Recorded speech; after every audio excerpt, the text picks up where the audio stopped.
Oh, okay. Yes, ma'am. So, very recently, we had a meeting with the lawyers, and what was discussed there was the arrangements, because we needed more lawyers. We are expecting another impeachment case now, so this may be 3 impeachment cases. So, and then we will await official copy of the articles of impeachment so that they can prepare the defense. We already have advanced copies of what is filed in the House of Representatives, and they're starting preparatory works right now.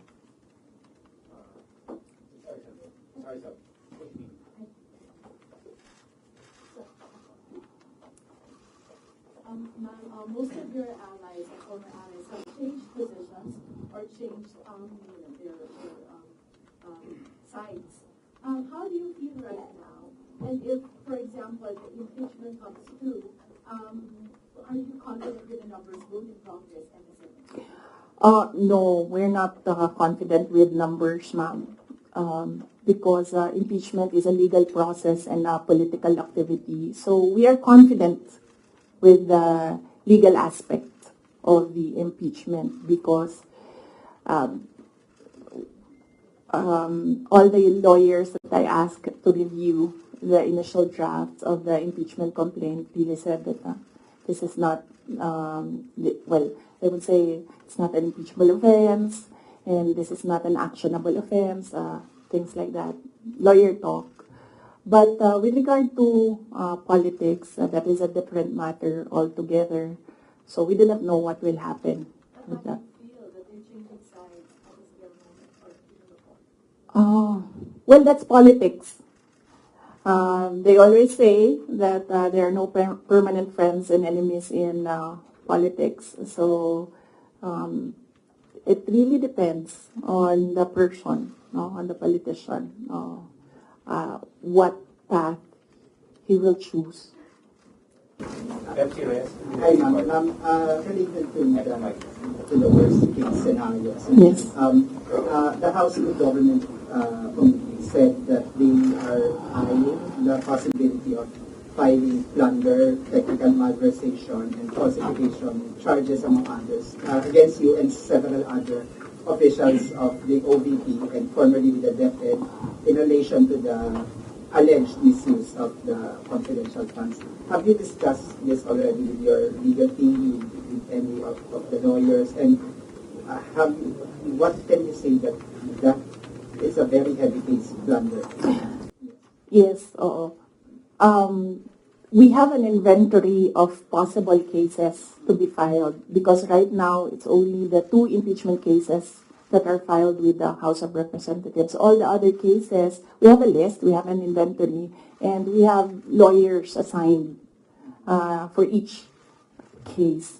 Usually cases that are similar, we assign it to one lawyer. And then other cases, we assigned it to other lawyers so that we ensure that all the cases have lawyers focused on each case. Another follow-up. Dennis Camilo po from Boga Radio Philippines. Ma'am, na-consult na ba yung family niyo about this? Dahil kanina nabanggit niya kung gusto mga lawyers about sa family. Si FPRRD, nakausap na po ba ninyo? And ano yung payo po sa inyo? Hindi pa kami nagkausap ni dating Pangulong Rodrigo Duterte. I expect na magkikita kami as usual sa December 24 sa bahay ng mother ko. Likely baka doon namin mapag-usapan yan kung man mapag-usapan namin dahil madalas kasi kapag nagkasama-sama yung pamilya, lalo na pag nandyan yung mga apo, ay yung mga apo yung pinag-uusapan ng pamilya.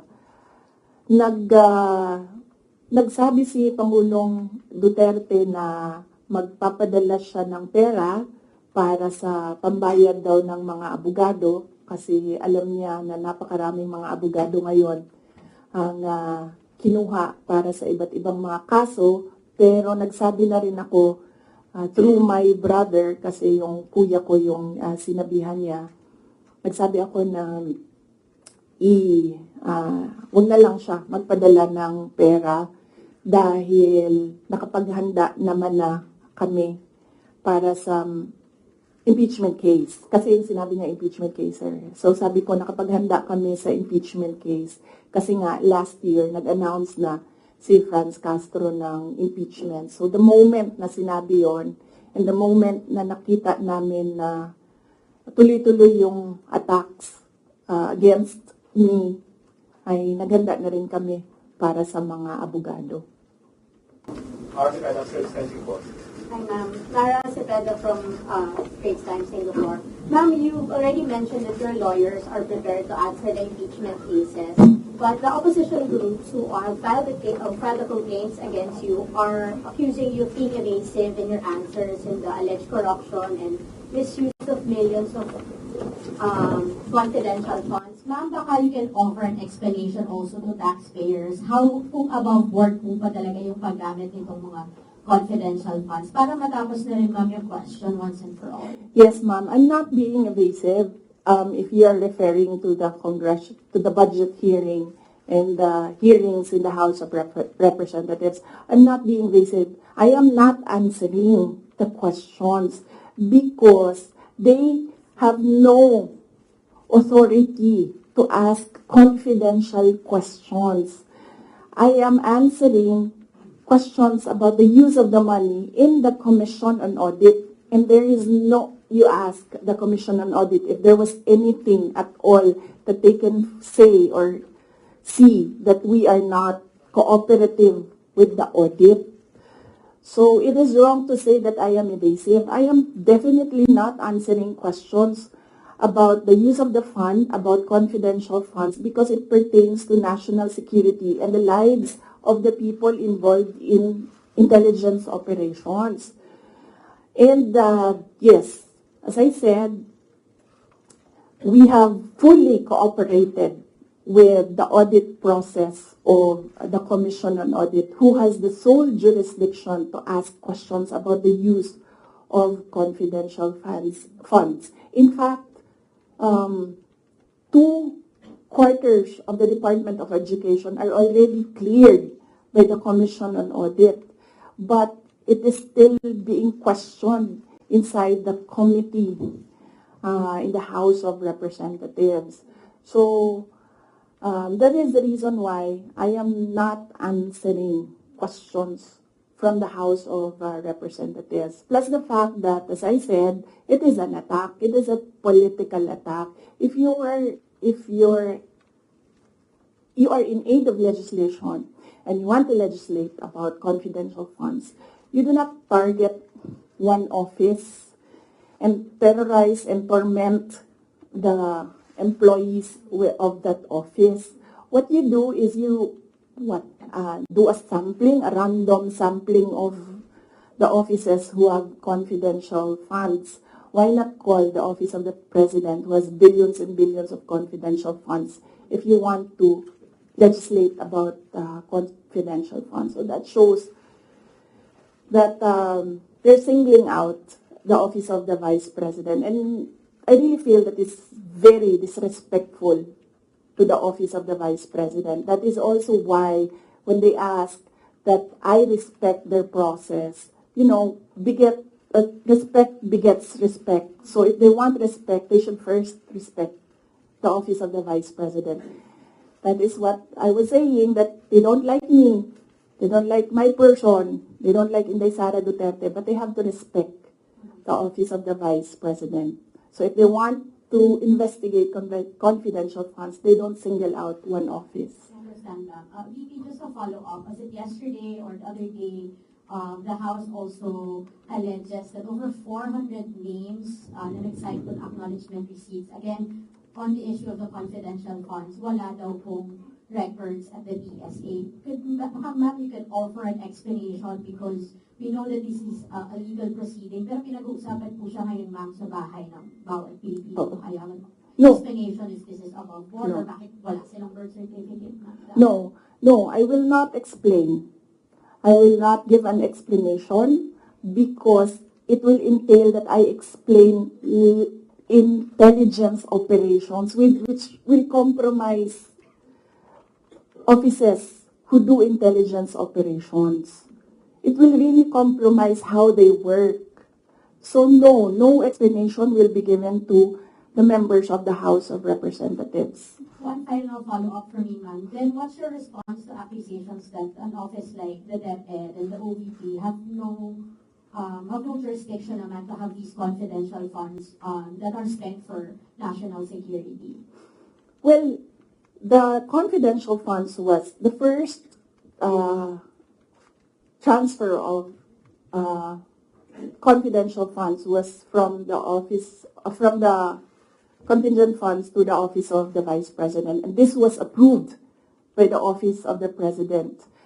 The next year, confidential funds was 2023.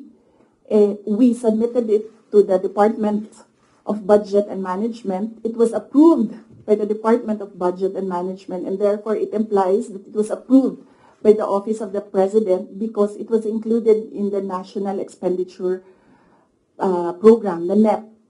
So, and then it was approved by Congress as well. The only reason why we did not use the confidential funds in the fourth quarter for both offices because I was already flagged by a friend inside the House of Representatives that they will attack you using confidential funds.